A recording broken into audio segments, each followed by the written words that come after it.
It's time for another episode of I Am Northwest Arkansas, the podcast covering the intersection of business, culture, entrepreneurship, and life in general here in the Ozarks. Whether you are considering a move to this area or trying to learn more about the place you call home, we've got something special for you. Here's our host, Randy Wilburn.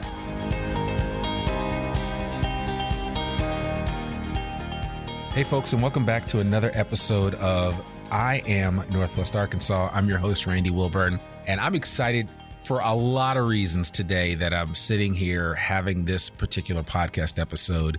I'm getting to sit with someone that I've actually known since they were, I think, under 10.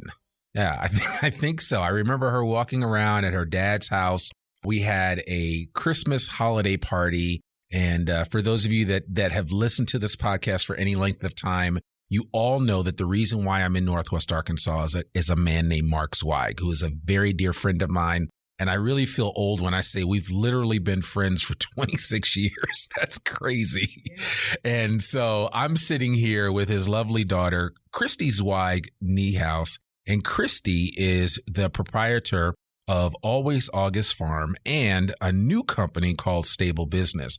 The cool thing about it is that when I moved here to Northwest Arkansas, I got to really, I knew Christy, but I got to really spend time with her in her adult years because we were colleagues. We were coworkers at Zweig Group. We were based originally on Trenton Avenue over there by Wilson Park. And then we moved up to 1200 North College, which Zweig doesn't even own anymore. And then Zweig is now based right on North Block Avenue, right across the street from where my office is. So life is like that sometimes, but the long and short of it is that I've literally known this young lady since the beginning, and I've had a chance to witness her ascent in so many different ways. And I'm really excited to sit with her today and talk about her business and some of the things that she's done. This episode is important for a lot of you that are, when you want to start something, whether it's a business or anything else, a lot of times we're looking for quick wins, but we're also looking to just achieve all of our results instantly overnight, right? And there's no such thing as an overnight success. And I have personally had a chance, at least in the last 8 years, to witness the time and effort and work that Christy has put into running her farm, Always August Farm. I remember when we first got here, she had my wife and the kids over to her farm. The boys got to ride horses and it was a new experience for kids that were raised in Boston. And so it was a lot of fun. And so I'm just excited for a lot of reasons to have this conversation today, because I think a lot of you that are listening to this, there'll be some things that you can take away from this conversation that will help you, whether you're starting a business, whether you're thinking about pivoting in your career. I think this is just a worthy conversation to listen to, and you may want to rewind it and listen again. So without further ado, I want to welcome Christy Zweig Niehues to the I Am Northwest Arkansas podcast. How are you doing? I'm doing great. Thank you so much for having me today. Absolutely. And we've actually done a podcast together before on the Zweig Letter podcast. Yes, we did. Long time ago. Yeah, which was a podcast that I still do for Zweig Group. And so, yeah, I don't let any grass grow under my feet when it comes to podcasting. But certainly, I'm excited to just kind of talk with you today. I'd love for you to just share a little bit about your superhero origin story with our audience. Tell them who Christy Zweig Niehues is, and then we'll get into Always August Farm and Stable Business and eventing. And, if you have a son or a daughter that's into riding horses, this is the podcast episode that you need to listen to over and over again. So, but Christy, go ahead. Just give us a little bit about your background. Well, when I first met you, I grew up right outside of Boston, Massachusetts, and I think I was probably about 9 years old when I got to take my very first riding lesson. Went over, we actually had moved from one town to a different town and kind of reconnected with a friend, and I went and watched her lesson. And I think I watched it and I was like, yeah, this is really cool. This is something I want to do more of. I think like most little girls, I was into horses and loved animals, but for some reason it sort of infected me and it just never left. So first I, started taking a once a week lesson, and I would say by the next year I was leasing a horse and then owned a horse. And then by the time I was in middle school and high school, going to the barn was something that I did every single day after school. It absolutely was my passion. And then for whatever reason, although I kept trying to take a few breaks it kept being something that was a huge part of my life and I never wanted to lose. So even I kept riding through college. First, I went to the University of South Carolina. And then when I transferred here to the University of Arkansas, I also kept it up here through various methods. And now here I am today, 36 years old, and I probably still have as much passion for it or more than your average 10-year-old girl. Well, yeah. And it's certainly, as you were kind of relating to me, the lifespan of people's involvement in eventing and doing this, right? Because it's one thing just to own a farm where you have some farm animals, and horses are one of those. It's a whole nother thing to have a horse farm where, you stable them, you raise them. I mean, you see the whole evolution of the life of a horse from that perspective. So you have a much different relationship and experience with those animals. Yeah, absolutely. And the farm that I have today is based on boarding and training. So we keep horses that other people own for them because obviously most people can't keep a horse in their backyard. Right. And also we have a training program so people come for lessons. You also can bring your horse for training. And it is, I would say, sports-based in that I do a particular sport. It's called eventing. And we also do a lot of jumpers, which is basically one of those 3 phases that make up the sport of eventing. So tell me about the 3 phases. Yeah. So eventing originally was started by the military. It actually was like a series of cavalry tests. And now it's evolved into the sport that it is today. It is an Olympic sport currently. And what it is that it's one rider and horse combination. So you don't get to switch horses in between. You do 3 different phases. The first is called dressage, which is riding a pattern on the flat. So no obstacles that you're going over or around. You're riding different movements at letters. Then the second is typically you'll go out on what's called cross country. So that's like galloping through fields and woods over solid obstacles that don't come down. And then the third is show jumping. And there's also a sport that's just pure show jumping. And that's jumps in an arena that have the poles that fall down if you hit them. Right. And so what's really cool about the sport of eventing is you have to have a really good partnership with your horse because you have to be very versatile and be able to do all 3 of those things versus you can't just switch your horse in between and get a horse that's really good, at the dressage portion, but maybe not quite such a good show jumper. So whatever horse that you use has to be versatile. Absolutely. Yeah. And extremely well trained. And you have to have a really good partnership with them. And that's really what I work on at the farm, with most of the people that ride there is we're working on communication between you and your horse. Yeah. And so a lot of our whole training program is all about trying to find the most effective way to communicate with your horse. And then also a lot of it is also about building fitness and building all those different skills that you're going to need to do those 3 different phases. Yeah. Now, was Christopher Reeves, Superman, was he in eventing when he got injured? Yeah. Okay. I thought as much. So, I only say all that to say, yeah, there's some famous people that have taken up eventing and it's not necessarily an easy sport. No, it's not. And it is dangerous. And I don't want to gloss over that fact. I will say, especially in recent years, the sport has done a lot to try to improve its safety through different committees and using different technology, implementing them on the jumps, even the solid jumps. They now have things they're called frangible devices so that if you hit a jump, it's going to come down underneath you. So your horse is less likely to fall and rotate over it. And I think there's been a big movement also just about education and preparing yourself. What's great about the sport, and part of the reason that I think it's a little bit addictive, is that there's so many different levels to it. So as if you are interested in eventing, you're typically going to start off at the very, very lowest level. Yeah. And then as you are proficient at each level, you can choose to move up.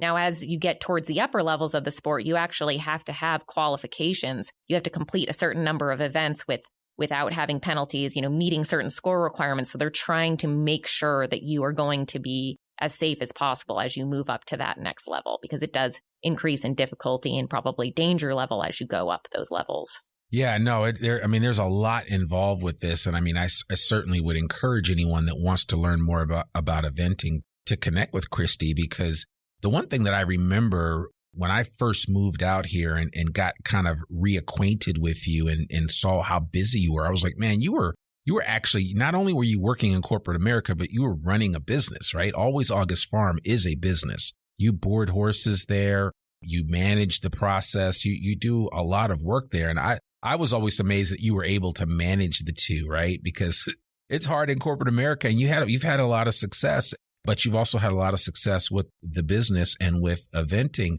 How were you able to kind of navigate those two paths simultaneously? Well, I'm not sure I always did the best job, but I certainly tried. I think it really was just such a slow build. So I moved here to Arkansas to go to college, and I bought a little house downtown and then actually ended up becoming a real estate agent right after I graduated with my first degree, my bachelor's degree from the U of A. And so because of that, some property sort of came across my radar, and I found this little place out on the top of Lake Sequoia that had some more land and had a little barn and some things like that. So that kind of was a logical next step for me. I think everybody always dreams, if you're into horses, usually you want to keep your horses at home at some point. That's kind of the dream. And so very quickly I realized, okay, well, if I take on one or two boarders, or that's a good way for me to sort of subsidize my own horse habit. Yeah. So I had one or two horses, and then I picked up one or two boarders. So I'm just taking care of a couple extra horses in addition to mine. That's not so hard to navigate. Well, then, what happens is you start going to a few shows and people say, oh, you're not so bad. Hey, would you mind teaching my kids some lessons? So then from that, I picked up a couple people that I'm teaching some lessons. And from there, it just sort of grew naturally into what it is now. So eventually I outgrew that property. It only had a little bit under 8 acres. And I purchased another property off of Haberton, which is where I am now, with 13 acres. It was just a lot more usable land. The topography is much better and the soil quality and things like that.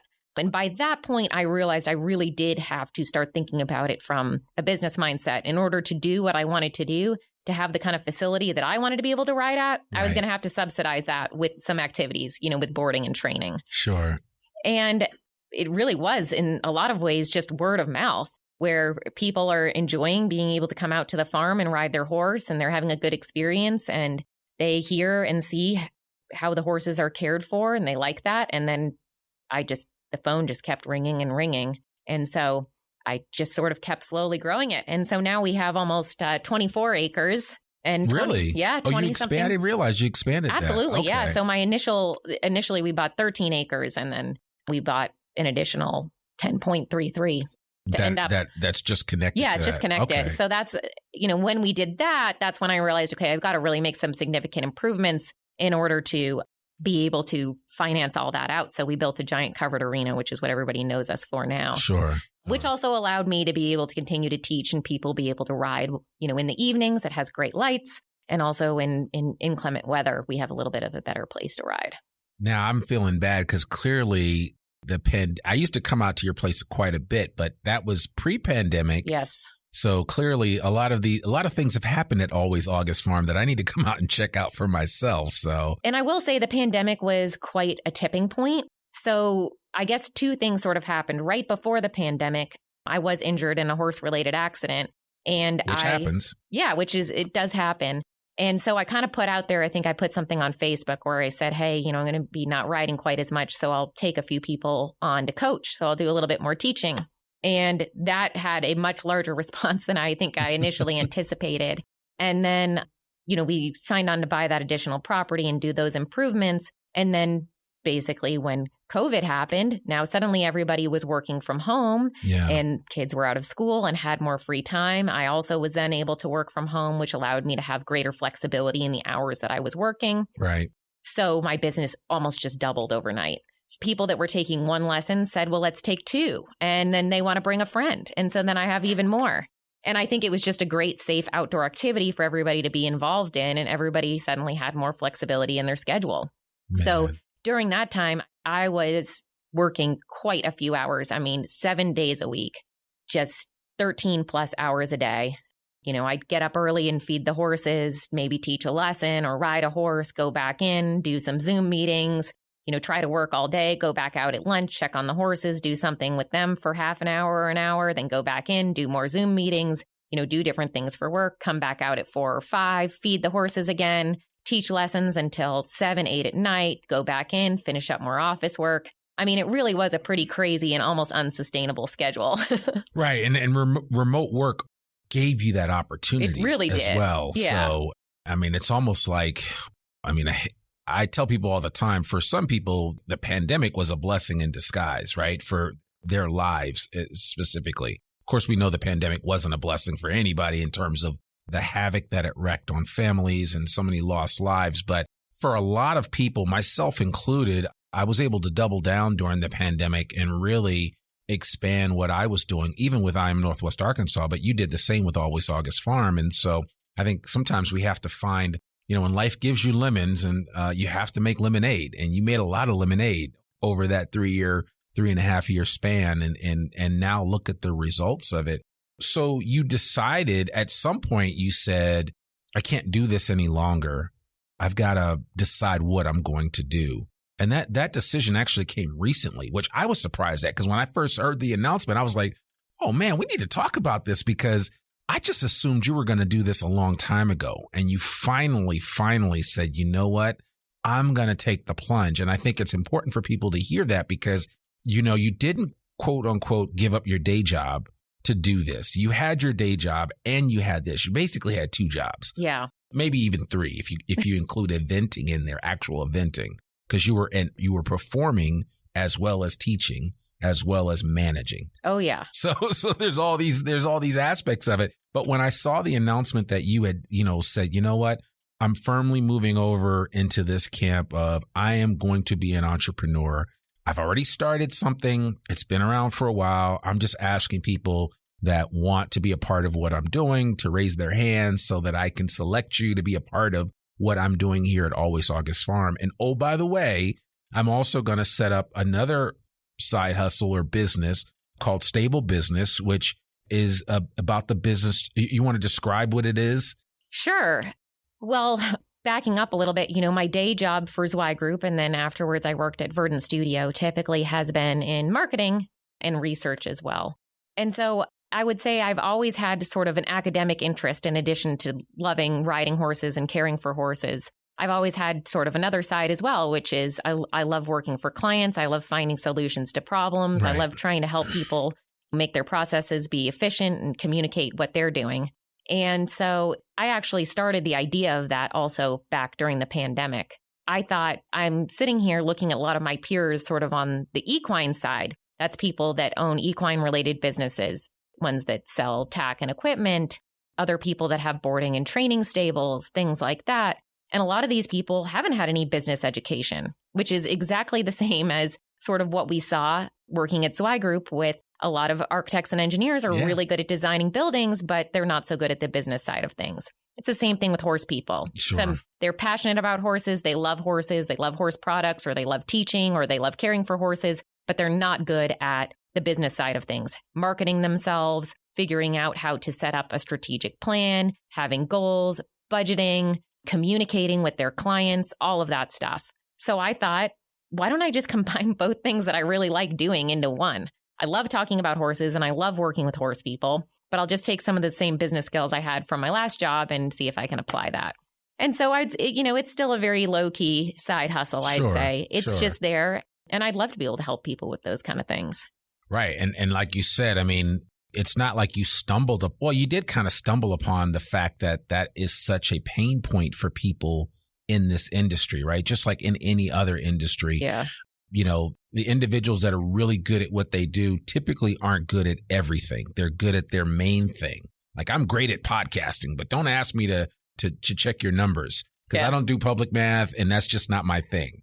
But there is somebody out there that does and can help you through that process. And so I think it's important for people to understand that you, being the podcast listener, may have some skill sets or abilities that other people don't have, and you can kind of help them, bridge the gap of understanding based on what their area of expertise is and what you bring to the table and can help them with. And so that's what Christy is doing with A Stable Business and what she will continue to do with that. And on top of all that, Always August Farm is kind of like the Petri dish, where you're able to just try new things and experiment. I'll be the first to say sometimes the cobbler's children have no shoes. Right. But I'm trying my best. And definitely one thing that I'm constantly doing is like constantly trying to optimize things at the farm. And that is everything from how can we most efficiently care for the horses? Like, do we need to slightly tweak our feeding routine, the order that we feed the horses, or what we're feeding and how we stack the buckets, or what our processes are? Or do I need to move horses different areas of the farm so that things lay out more smoothly? Yeah. But then, also I try to hold myself to a really high standard with, communicating with my clients on that horse side, communicating with the boarders and my lesson students about what I'm doing and why and what's going on, and trying to sort of have a plan so that I'm not leaving people in the lurch. I try to plan out my month every month as best I can. When I'm having certain lessons of what horses I'm riding when, we always know what shows we're going to. You've got to make a schedule that helps both people and the horse get to that ultimate goal. Yeah. So that they have had the right number of rides and the right kind of rides so that they're really well prepared. So, and I'd be curious to know, because again, this is an area that people are relocating to where they see farmland everywhere. You notice it when you land at X&A at our local airport. What is, just for people's edification and understanding, what is the horse stable / eventing environment here in Northwest Arkansas specifically? I know what it is in other places, but What is it like here? What can people expect that might be relocating here and have a child that wants to do eventing or wants to boarder a horse or wants to even rent a horse? What is the environment like here? That's a big question. So I know. When I first moved here, I would say this area is probably more traditionally Western. So there's, I would say, two big camps that riding falls into. There's Western and there's English. Western is cowboys, saddle with a horn, barrel racing, reining. There's a million different disciplines that you can do on that side, just like the same with English. English is, traditionally more European. It's that smaller saddle. It's dressage, it's jumpers, it's eventing, it's fox hunting, things like that. Yeah. But I would say the English side of things, even over the past 10 years, has really, really grown in this area. There's been some new people move to the area, some new coaches and new farms get set up, and I've seen it grow a lot. Eventing also has grown. Right now, I would say the biggest issue that we have as a sport or trying to participate in this sport in this area is that there's just no venues. So to do the sport, you really have to have a very particular venue with a large amount of space so you can do all three phases. So right now, being an eventer in this area, we've got to travel quite a lot. Our closest event is Kansas City. That's like 3.5 to 4 hours away. Okay. Tyler, Texas has one. There is some good eventing starting up, in Oklahoma. And then otherwise, we are definitely taking a few trips to the East Coast. So, Okay. I'm going to go back to Georgia this weekend. Yeah, you've gone to Florida. Yeah, you've gone typically all we over. have to go to Ocala or Aiken every winter so that we can get some good training in and get some better weather and lots of venues that are close in there. So there is still a lot of travel. But I would say when I started eventing, it was like me and one other person in this area. Really? And I would have to drive up to Springfield, Missouri or Kansas City to take a lesson. Were you surprised at that there wasn't more just because of the land that was available? I think there's just not enough people, or there weren't enough people driving interest in having a real venue here. But now I would say, especially with the team that I have, if we're going to an event, I went to one in Kansas City last weekend. We took 7 horses. I think we've taken as many as 10. Wow. So it's really growing and spreading. And I've seen the jumper side of things grow a ton. I mean, there's quite a few other trainers now in this area that have very big and successful programs.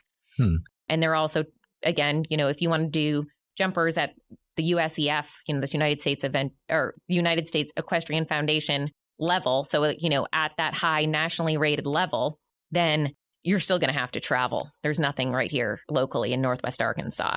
Whereas if we lived, in Dallas, we'd have more options within an hour or two. I would imagine, just given how this area continues to grow, I mean, we just added a local soccer program that's going to open up in a couple of years, that it's just a matter of time before a venue presents itself. Yeah, I hope so. And I've just, especially the past now 3 years, just like what's happened with my program, I think everybody else's program has also expanded. We just had a lot of people move to the area too. I mean, we all know this is a great, 36 new people a day. It's amazing. It is amazing. Yeah. When you think of it. And I mean, you've seen it because you've been here for a minute. I've seen it in 8 years that it's like, oh my gosh, this is crazy. So every day I marvel at that. So, I mean, it's pretty cool. So if you want to get into, horseback riding in any way, shape, or form, my advice would be this. Well, first of all, if you've got a horse crazy kid, that's awesome. But if you're an adult, I get a lot of adults that come to me that maybe rode when they were younger. Now their kids are at school and they have a little bit more time and they'd like to return to it. That's fine too. You're really never too old to start. But you do have to, I would say, look around at a few different options and figure out what discipline it is that you want to do or what type of farm it is that you want to ride at. Yeah. There's a lot of different places now and people do have options. And it's not that there's one that's good and one that's bad. It just depends on what it is that you want to do. You know, if you want to have very relaxed rides, just trail riding, there's places that do that. If you want to ride with an instructor that's very goal oriented and it's going to be more like a fitness class, there's certain trainers and instructors that are going to run their program more like that. So there's options, but definitely the first step for anybody is go and take lessons. Do not buy a horse. You do not need to buy a horse for a long time. Let's repeat that. You do not need to buy a horse. Do not buy the horse. Yes. Take lessons. Take a weekly lesson. Take 2 lessons a week if you can. Once you're doing that and you're happy with where you're at and you've learned a little bit about the horse care as well, then the next step typically is leasing a horse. So usually you can find one at the barn you're at. By that point, hopefully you're working with a trainer or an instructor, and they can then help you find a horse that's going to be suitable for your level and type of riding. And so a lease is sort of like purchasing a horse, but without the commitment. And so especially for a kid that's growing and very quickly may progress in both their physical size and riding ability, you don't necessarily want to commit to buying that horse right away because they may outgrow it in a year. Yeah. So a lease is usually a good option. And then if you can do that, that's sort of like a good entry. Then you start looking at buying a horse once you're totally committed. Yeah. All in. Yeah. So how old were you when you bought your first horse? I was 10. Okay. Yeah. So, yeah. Because I remember you lived in Sherburne, Mass., which is kind of like a bedroom community of Boston and near where Zweig, at the time, Zweig, White and Associates office was in Natick, because I lived in Natick. But was your horse boarded in Sherburne? Yes. It was. Okay. All right. So very cool.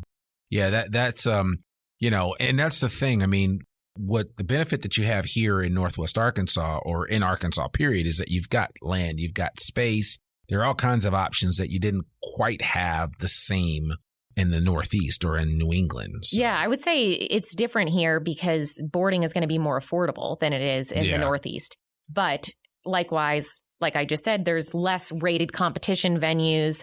There's still less trainers. You have a little bit more of a limited selection, especially if you want to look into sort of the English side of riding things. Yeah. And then eventually, if you do want to show or do things like that, you're going to spend a lot of time on the road. Yeah. Well, but I mean, again, that to me just smacks of opportunity. Yeah. Right. I mean, it just gives you a chance to really do some new things in this area. So, and speaking of this area, how has the Northwest Arkansas community responded to Always August Farm and what you've been able to offer? I think really very favorably. What's nice about what we have now is that all around us, subdivisions and new homes are going up, it's great to see the development, but we've been able to preserve a lot of our land for grazing horses and riding on. So it's nice on the street. There's sort of a big chunk of land with horses on it. We also took an old barn that was decaying and literally roof panels were falling off it and blowing into the street, and we fixed it up. So it's kind of like a local landmark, and there's actually horses in there now, and we have a tack room area in there. So that's pretty cool. Interesting. Yeah. So there's a lot going on as far as that's concerned. And I like I said, I'm going to have to get back out to the farm and check out some of the expansion that you've done, because I'm sure it looks really cool. Have you been able to partner or collaborate with any other local businesses or organizations in Always August Farm? Well, I work regularly with our Northwest Arkansas Hunter Jumper Association. Okay. We attend their shows, and they've also used our facility to host a clinic. They did that this past spring. Okay. So, and then we've also hosted a show for the Northwest Arkansas Dressage Club. Interesting. Well, you've been through a lot, Christy, and you're still young. But my question for you, one question that I have specifically in all of this, and granted, you've just recently, as I would like to say, gone all in on Always August Farm. What have you learned about yourself through this endeavor? Oh, man. Well, I would say when I started making that decision to go from holding, a more traditional office or corporate job to just basically managing the horse farm, training and teaching, I realized that I was holding on to a lot of shame, about making that choice. Because, I went to school, I got a degree, I also have a master's degree. And I realized that I was a little bit afraid to put that out there, to tell everybody, hey, I'm making this change, because I thought people would say, oh, well, she never really was cut out for doing this job, or she wasn't good enough or whatever. And I realized that was so silly. That was just absolutely my ego driving things. I have this incredible opportunity to do something that I know that I love. And even though it's lots of hard work, it's not, at the end of the day, I still think, wow, I love doing this. This is what I'm supposed to do. And not that many people, I guess, not everybody gets to experience that. I think a lot of people go through life without ever having some big sort of overwhelming passion. Sure. And it's certainly not all butterflies and great all the time. I mean, it's hard and hot work, and there's a lot of frustrations when I think you like doing something and want to be good at doing something, and you aren't always. Yeah. But I realize that's sort of a very unique gift to be able to do something that you love every day like that. Yeah. And you know, and I'm curious to know, and again, because I know you, but I'm going to ask you this question anyway. I mean, having a dad that has had so much success in business, is there any pressure with that? And again, for those of you for the uninitiated, if you don't know who Mark Zweig is, you need to look him up, but he's the real deal. I call him a business savant when it comes to running a business. He legitimately could look at your business and give you some clear-cut things that you should do. Now, whether or not you choose to take his advice, that's a whole nother conversation. But Mark has had more success than most people will have in a lifetime when it comes to their business. He's taken multiple firms to the Inc. 500 list. Now, remember, Inc. magazine now does an Inc. 5000 list. So there's 5,000 companies. Back in the day when I worked with Mark at Zweig, White & Associates, we were on the Inc. 500 list, which was the 500 fastest growing firms in the United States 2 years in a row. And then he did it again with Zweig Group in 2013. And that was the Inc. 5000 list. And then he did it with another company. So he's had a lot of success. And I know I would be somewhat intimidated by that and be like, man, I can't match up to what he's been able to do. But how did you manage that? Well, I think this is something that's so different in that it's not going to be quite as scalable as a traditional business and things like that. But I think one thing that I really got from him, whether I knew this overtly or not, was this sort of sense of, if I'm doing something, I really do want to be the best. And I just incessantly do want to keep making it bigger and keep making it better and keep optimizing and keep making that experience better for everybody that I deal with. Right. But I really do want to do it. I want to do it for the horses. Like, at the end of the day, I still am just a girl who really loves horses, and I want to have a really great place for them to be. Yeah.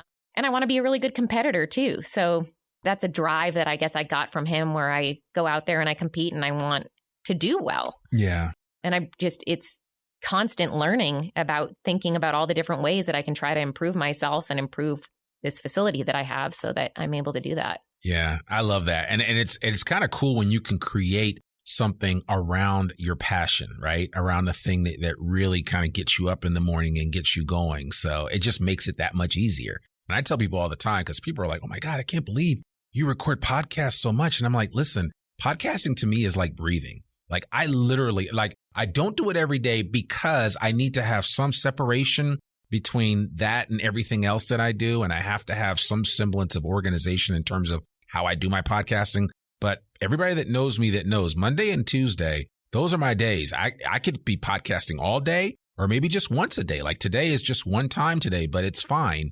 But I love it.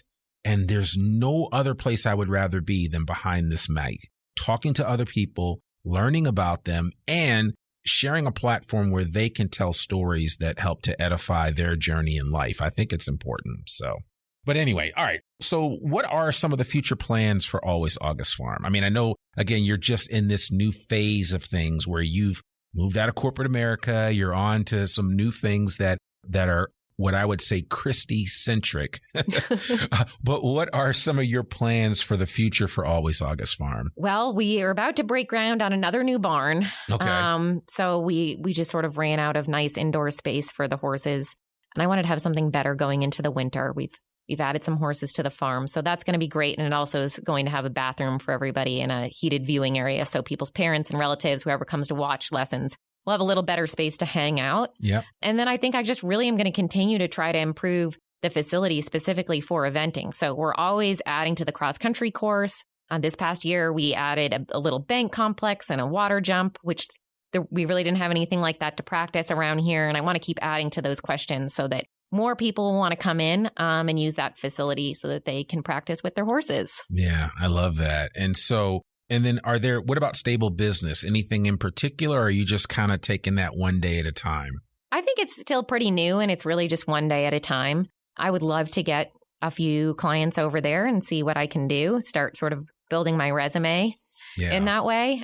So, and then if anybody's listening to this, that's like, I love horses, I love eventing, but I don't live in Northwest Arkansas, but I'm thinking about moving to Northwest Arkansas.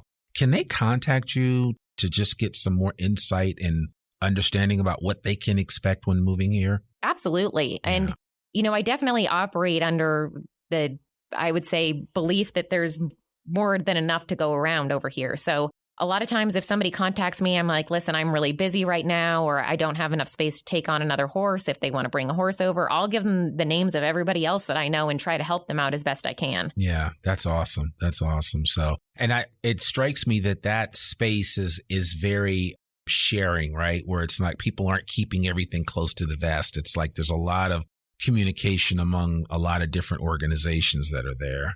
Yeah, I think that in certain parts of the country, and there are certainly, as with anything, people can get really competitive with each other.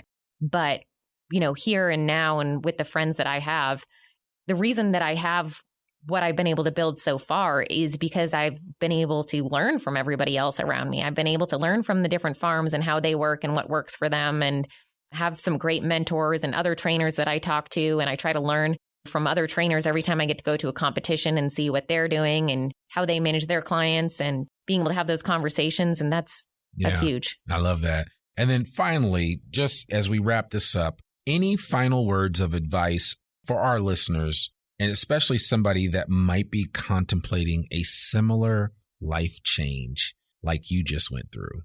I think that you'll know when the time is right, but sometimes you do just sort of have to make that jump. Right. No pun intended. Yeah, literally. And I think just you got to go for it, but you also have to have a plan. So I was lucky in having that business education that I was able to sit down and look at all my numbers and see, is this really feasible? And what is it going to take to make it feasible? Yeah. I knew that I was able to continue. I wanted to be able to continue the same way of life. And, I have a family. We've got to be able to pay the mortgage. We've got to be able to pay our utility bills, and we've got to be able to eat. Yeah. So those things have to happen.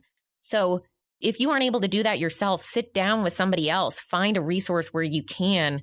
We've got some great resources here in Northwest Arkansas. Of course, yeah. There's like Startup Junkie. Exactly. Listen, it doesn't matter what type of business that you want to do. There are consultants and those that are experienced and have been through this. The ASB TDC with the University of Arkansas, I know it's alphabet soup, but they do great work with startup businesses. The Ronnie Brewer Entrepreneurship Hub. There's just a lot of options that are available to you. And it's certainly if you're thinking about getting into the business that Christy's in, or just need some guidance or help, Christy would be a tremendous resource for you. How can people, if they want to reach you, what's the best way for them to do that? Well, you can check out my website. That's www.alwaysaugustfarm.com. Or any of my social media handles. I've got an Instagram and Facebook as well under Always August Farm. Okay, perfect. We will be sure to put all of that online on our show notes so that if you want to get in touch with Christy and learn more about what she's doing, or maybe you want to bring your child up to Always August Farm to ride a horse or something along those lines, definitely you'll be able to do that. So all the information will be on the show notes that will be at iamnorthwestarkansas.com. Christy, Zweig, Niehues, thank you so much. This has been a real treat. And in my head, I can see you in that house in Sherburne when we had that get together. And I just can't believe how long ago that was. I'm feeling super old right now, but I'm also super satisfied to see how great of an individual you have become. And certainly I'm not surprised between you and your sister and the rest of your family. I wish you nothing but continued success in everything that you guys do. But thank you for joining us here on the I Am Northwest Arkansas podcast today. Thank you so much for having me. Absolutely. Absolutely. Well, folks, there you have it. Another episode of the I Am Northwest Arkansas podcast.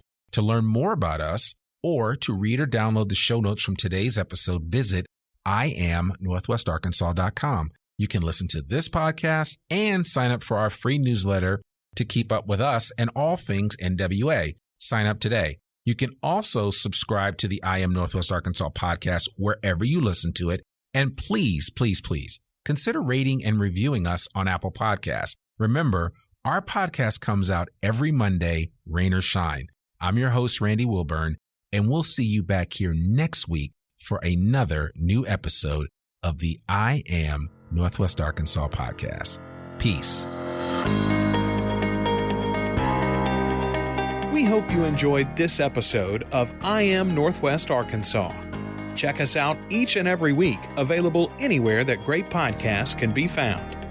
For show notes or more information on becoming a guest, visit iamnorthwestarkansas.com. We'll see you next week on I Am Northwest Arkansas.